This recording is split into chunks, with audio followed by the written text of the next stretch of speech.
देखो, सदन जी का जो जन्म है, इसी से हमें ये पता चलता है कि भगवान केवल भाव देखते हैं। सदन जी का जन्म कहां हुआ? कसाई कुल में, जहां पशुओं का वध करना एक स्वाभाविक वृत्ति है, निंदनीय किसी भी जीव की हिंसा करना निंदनीय कार्य है। देखो, पर कभी कभी ऐसे महापुरुषों का प्रभाव प्रकाशित होता है कि कुल कर्म छू भी नहीं सकते। सदन जी जैसे स्वर्ण कसौटी पे कसा जाए तो खरा निकले, ऐसे खरे महाभागवत थे। उनके हृदय में एक बार कुछ रिश्ते नातेदार आए, बच्चे ही थे, तो पिता एक छोटा बछड़ा लाए थे। वहां तो कटते ही रहते थे। पिता ने कहा कि ज्यादा तो इसमें मांस नहीं, इसकी टांगों में मांस से पहले तो फिर अपने अतिथि का स्वागत करते हैं।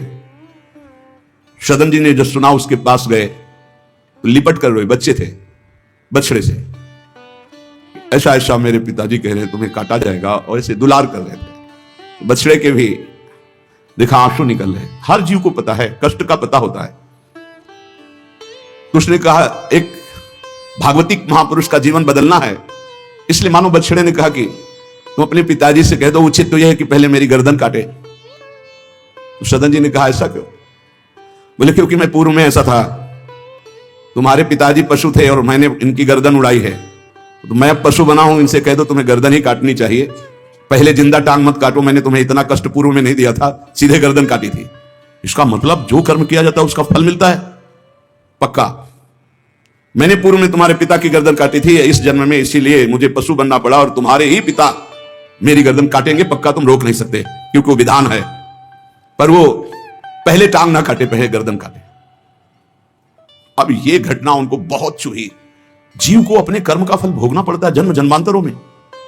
बच्चे ही थे, कुछ संत मंडली जा रही, यही है मत की रति गति भूति भलाई, जब जे जतन जहां जे पाई, सो जानो सत्संग प्रभाव। सत्संग का एक अमोघ प्रभाव होता है। वो संतों के सामने गए, चरणों में लौट गए, बालक थे। संत जनों ने उठो उठो बच्चे, तो रोते हुए बोले कि हर कर्म का फल जीव को भोगना पड़ता है, कोई ऐसा साधन है जिससे कर्म का फल ना भोगना पड़े और जीवन मुक्त हो जाए, जीव मुक्त हो जाए? उनका भगवान का निरंतर नाम रटना, श्री हरि हरि नाम निरंतर रटे और स्वयं किसी जीव को कष्ट ना दे और संतों का संग करता रहे तो जीवन मुक्त हो जाएगा।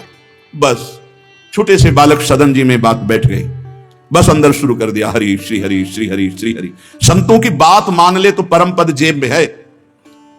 अब पिताजी जब तक रहे तब तक वो वध करते रहे जीवों का, लेकिन सदन जी ने कभी किसी का वध नहीं किया। वो कुल परंपरागत मांस खरीद लाते और उसी को मुनाफा करके बेचते और परिवार का पोषण करने लगे। एक दिन ये रास्ते में आ रहे थे तो किसी साधु का बटुआ ढीला होगा तो शालिग्राम भगवान गिर पड़े थे। इन्होंने उठाया कि अच्छा चमकता हुआ कोई पत्थर है, शालिग्राम भगवान को लाए तो उन्होंने अंदाज में कि आधा 1 किलो के वजन का काम तो करेंगे, तराजू में रख दिया।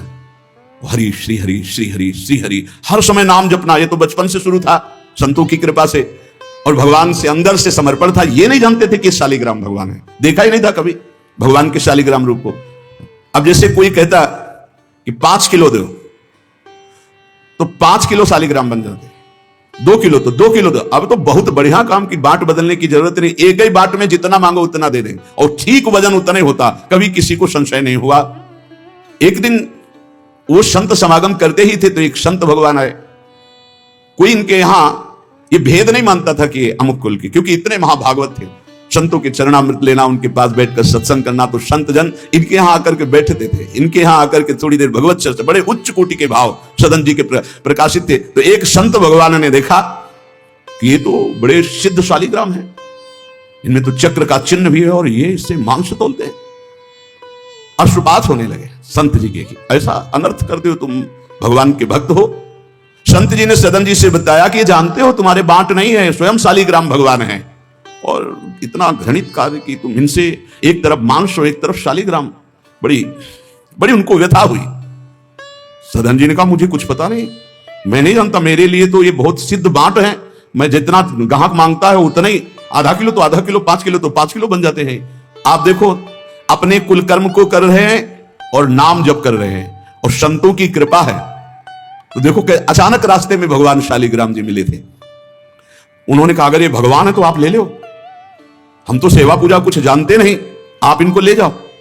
संत जी ले गए और देखो ये हृदय में बैठा लीजिए, संत मिले मतलब आखिरी जन्म हमारा है। विश्वास अगर कर ले, पक्का समझ लीजिए ये तुम्हारा विश्वास काम करेगा। इस घोर संसार सागर में जो हम डूब रहे हैं, तो भगवान भेजते हैं ब्रह्मवेत्ता संत महापुरुष का समागम, और जहां संत मिले तो आखिरी जन्म समझो इस संसार समुद्र से पार होने के लिए सुदृढ़ नौका संत समागम है।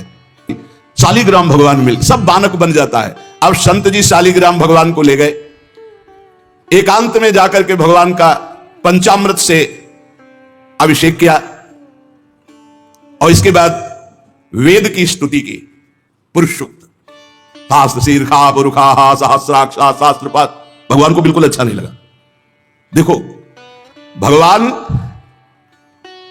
प्रीति चाहते हैं, सिद्धांत एक अलग होता है। इसीलिए कल हम ऊपर कुछ साधकों से कह रहे थे कि किसी भी साधक को ठाकुर जी में जिस रूप में आसक्ति हो उसको ठेस नहीं पहुंचानी चाहिए, क्योंकि पता नहीं कितना आसक्त हो और आप देख करके अच्छा चलो, ऐसे नहीं कभी वही ओहो धन्य भाग हो, कितने सुंदर आपके ठाकुर जी है, बहुत सुंदर, आप खूब प्यार कीजिए, क्योंकि पता नहीं वो कितनी गहराई से प्यार कर रहा है आप, तो उसका हृदय बहुत दुखी हो जाएगा। भक्त का हृदय दुखी हुआ तो आपकी उपासना में फर्क पड़ जाएगा। संत जी को लगा था कि कसाई कुल में जन्मे हैं, मांस का उधर पल्ला इधर ठाकुर क्या अपराध कर रहा है, उनको ऐसा, और बाहरी दृष्टि में लगता भी ऐसा ही है। उसी समय आकाशवाणी हुई, ए साधु मुझे ये तुम्हारी वेद स्तुति बिल्कुल पसंद नहीं, तुम्हारा ये पंचामृत स्नान भोग ये सब, तुम मेरे भक्त पर नीच बुद्धि करके मुझे लाए हो ना, ये मुझे तुम क्या समझते हो? वेद मेरी श्वासों से ही तो प्रकट हुए हैं। वेद क्या है? भगवान की श्वासों से वेद का प्रादुर्भाव हुआ। सोहरि पढ़े ये अचरज भारी, चारों वेद भगवान की श्वासों से प्रकट हुए। जाकी श्वास वेद श्रुतिचारी, जिनकी श्वासों से चारों वेदों का प्रादुर्भाव हुआ। मैं वेद की स्तुति और गंगा जल से उतना प्रसन्न नहीं होता जितना मैं अपनेपन के भाव से, मेरे सदन जी हैं और मैं सदन जी का हूं, मैं बिल्कुल तुम्हारी सेवा से प्रसन्न, मैं अपराध मानता हूं कि तुम वहां से मुझे लाए हो। साधु जी यह बात सुनकर एकदम घबरा गए, शालिग्राम भगवान को लिया, दौड़ते हुए सदन जी के पास गए और गदगद स्वर में कहा मैंने भारी अपराध कर दिया, ठाकुर जी को अप्रसन्न कर दिया, मैंने आपके प्रति भाव किया कि आप कसाई कुल में आपका अधिकार ठाकुर का नहीं है, इसलिए आप ठाकुर जी को नहीं जानते हो, आप ऐसा ये ले। ठाकुर जी अप्रसन्न हो गए हमसे, हमने तो पंचामृत से गंगा जल से सब अभिषेक किया, पुरुष सूक्त का पाठ किया, ले इस श्री ठाकुर जी को आप स्वीकार करो। विधि पूर्वक सेवा से ठाकुर जी प्रसन्न नहीं हुए, अपनेपन से ठाकुर जी को सबसे ज्यादा अपनापन प्रेम भाव। सदन जी शालिग्राम भगवान अब जो देख रहे हैं वो दूसरा भाव है, ये भगवान है, मुझे तो अभी तक पता ही नहीं था। साधु जी जब चले गए तो कहा अब तौलने के काम में तो नहीं, एक सुंदर नवीन कपड़े में ऐसे गले पे लगा लिए, ठाकुर जी गले पे डाले। भगवान रीझते हैं भक्त की अपनेपन की प्रीति में, जो चाहे वो प्राप्त कर सकता है, सिर्फ अपनापन प्रभु को चाहिए। हम यही कहते हैं बार बार कि अपनेपन पे कुल्हाड़ मत चलाओ, विश्वास पर कुल्हाड़ मत चलाओ, साधना बने ना बने लेकिन हमारे माई श्यामाजू को राज पार हो जाओगे, हमारी बात मान लो। श्री जी सिर्फ अपनेपन को देखती है, सिर्फ अपनेपन को। अवगुण करे समुद्र सम गणत ना अपनो जान, राय के संभजन को मानत मेरु समान। श्री सदन जी ने निज हृदय से लगाया और आंसू बहने लगे कि प्रभु मुझे तो आपका ज्ञान ही नहीं कि आप भगवान हो। आंसुओं से अभिषेक हुआ, नाथ अभी तक तो मैं आपको जानता नहीं था, बड़ा अपराध हुआ, लेकिन आज मैं, जब आप हमें इतना प्यार करते हैं, जब साधु ने बताया कि मुझे भगवान ने कहा है कि मैं जितना सदन जी को प्यार करता हूं उनकी मैं भावना से प्रसन्न, तुम्हारी सेवा से नहीं, उनको अद्भुत वैराग्य हो गया। बोले आज के बाद घर परिवार में ही नहीं रुकूंगा, अब केवल भगवान का होकर वैराग्य भाव से जीवन भगवान को समर्पित करता हूं। शालिग्राम जी गले में टांगे और कहा पहली यात्रा जगन्नाथपुरी, पहले जगन्नाथ जी के दर्शन करूंगा जाकर, पूरा जीवन अब भगवान के लिए।